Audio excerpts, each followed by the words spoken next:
శుక్లం operation చేసుకున్నప్పుడు కంటిలో Indian lens అమర్చాలా, foreign lens అమర్చాలా అనే ప్రశ్నకు సమాధానం చెప్తానండి.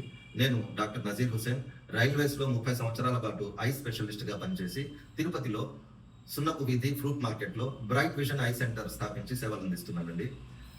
విషయానికి వస్తే, కంటిలో శుక్లం ఆపరేషన్ పెద్దలకి 60 సంవత్సరాల తర్వాత అవసరం వస్తుంది.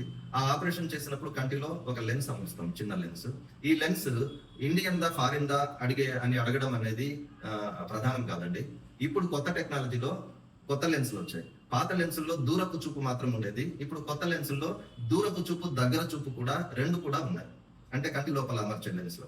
కాబట్టి మనం ఇండియన్ లెన్సా ఫారిన్ లెన్సా అని అడిగే ముందు దానికంటే ప్రధానమైన విషయం ఏంటంటే, మనం కంటి లోపల అమర్చుకునే లెన్స్ లో దూరపు చూపు మాత్రమే ఉంటుందా, దూరపు చూపు దగ్గర చూపు రెండు ఉంటాయా అని కనుక్కోవడం ప్రధానమైన అంశం అండి.